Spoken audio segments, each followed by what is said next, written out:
একটা চুলা বানাচ্ছে, দেখেন কোত্থেকে জানি মাটি এনে। আসলে শহরে তো মাটি নাই, আর এখন তো বৃষ্টির সিজন, মাটি আরও পাওয়া যায় না। তারপরে টুকাই একটু মাটি আছে এনে চুলোটা বানাচ্ছে। আর চুলোটা বানানোর সময় আমাকে বকা দিচ্ছে, আমি যে চুলোটা বানাচ্ছি ওটা নাকি হয় না একদম।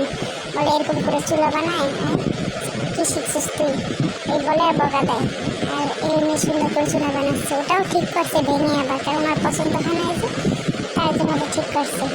আর যাই হোক, আপনাদেরকে এটার আমি রান্না করে দেখাবো ভিডিওটা, যে এই যে ফাইনাল চুলাটা কেমন হয়। দেখেন না আওয়াজ শব্দতে একটু ভালো করে একটু যদি ভিডিও করো তাও পারে না, বেশি করে ডিস্টার্ব করে পারে।